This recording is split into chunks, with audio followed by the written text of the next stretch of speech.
Hello there. I hope you had a good week. We've been talking about Sudan and the civil war that is going on in that country. If you haven't watched or heard about what is going on in Sudan, you can go to my channel and find some few videos I've made about the situation in Sudan. But today I want us to talk about the latest from the east of the Democratic Republic of Congo. And I want to tell you that for many weeks we've been lied to. So we've been lied to by the East African Community Regional Force, because you remember this East African Regional Community Force was formed around December last year, and they were supposed to halt the advance of the M23 rebels in the east of the Democratic Republic of Congo. And the East African Community Regional Force, also known as EACRF, has been proclaiming progress, saying that the M23 rebels have quit key stronghold or giving up those stronghold or giving up those territories to the East African Community Regional Force, and that the rebels were replaced by the soldiers from the EACRF, right? But it turns out that is not true, because the situation on the ground is totally different. The M23 are still in the same locations and the territories that they were in June last year, so they never left. For example, I gave you some videos and news showing you that the Kenyans are in the city of Goma.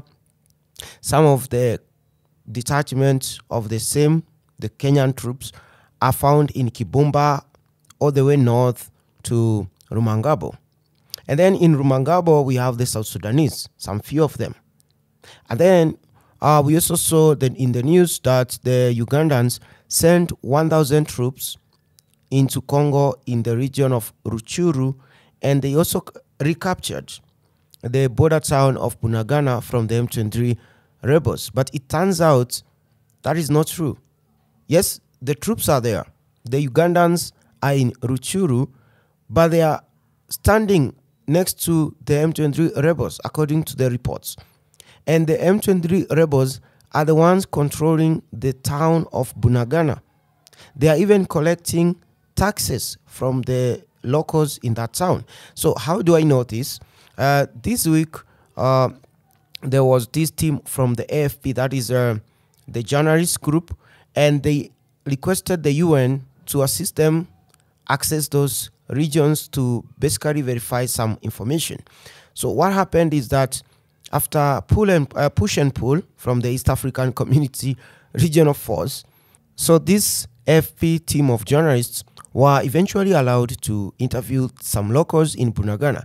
And they went to this shopkeeper who said that if the M23 rebels hear what I have to say, they will kill me, said the worried shopkeeper in the Bunagana, which is a border post between Congo and Uganda, that was officially recaptured from the M23 rebels on March that 1st by the Ugandan army, which is part of the EACRF.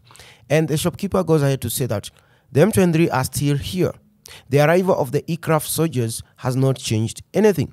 I am still paying taxes to the M23, he complained, saying that on the Congolese side, the border is still held by the rebels. Only on the Ugandan side, that's why now it's still under the Ugandans. And he pointed to a hilltop. Other residents exclaimed, because there were a group of them, they said, you see there? That is an M23 position. And the journalists could actually see some soldiers in military fatigues, and the locals were saying those are not Ugandans, those are M23. And the M23 still patrol the road that connects the Ugandan border at Bunagana to Goma. The road is called National 2, and which was supposed to be under the control of the Ugandan troops in Rutshuru district, but it's not. Now in this case, it's being patrolled by the M23.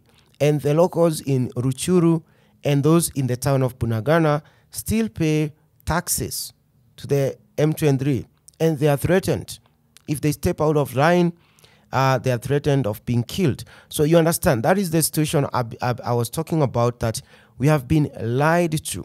And I think when the Ugandan troops, now in that case they were saying 1,000 of them, and I doubt that number was true, it was a charade. They just wanted to put up a nice show for the cameras and then returned back maybe to their barracks in Uganda. Maybe very few of them are in the region around Bunagana. And according to the AFP journalist, they actually saw one of the leaders of the M23, the spokesperson, smiling while standing next to a Ugandan soldier during this time they were filming. That was 21st of this month. So they were in Bunagana to do that. So you understand, these guys, the EACRF guys, are not sincere. And if there are any sincere country in all this, I suspect the Burundi, South Sudanese, and to an extent the Kenyans are sincere. But the Ugandans, they are lying. And saying that the Ugandans sent 1,000 troops to Congo to fight M23, that is the biggest lie of the century.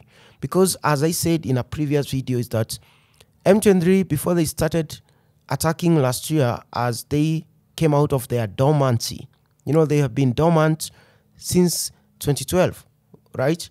So before they started attacking last year, half of them came from Uganda. Some of them even said that they were being trained in Ugandan military colleges. So there's evidence to show that. And the other half came from Rwanda. And there's even evidence from the UN and even Committee of Experts, UN Committee of Experts, that proves Rwanda backs the M23. There's no doubt about that. A lot of people now accept that as a fact. But hear this. There's also evidence that shows Rwanda used to attack Congolese military patrols without even the M23 there. So in other words, the Rwandan soldiers would cross their border into Congo and hide in the forest and wait for the Congolese army patrol and attack them. So you understand, it was going on for many years, and last year it was happening. And that's why the MONUSCO, the United Nations peacekeeping force in Congo, used their drones to capture that evidence of the Rwandan troops attacking Congolese army without even the M23 there. So it is a coordinated effort between Rwanda and Uganda to destabilize the eastern part of Congo. I've been saying this for many times now. And now you see the EACRF soldiers have been taken over. They have been forced to lie and lie while nothing is changing. My 2 cents is that for this to end, Congo has to build a very strong army, a very formidable force, and station half of that force in the east part of that country to deal with these 2 countries and the incursions from the rebels that are sponsored by these neighboring countries. And they need to do it so that they can reclaim their territorial integrity and their sovereignty, because it's being threatened by both Uganda and Rwanda. Kindly go to the comment section below. Let us know what you think. Do you think that the East African Community Regional Force are lying, and are they doing it deliberately? Do you think the Kenyans are also lying?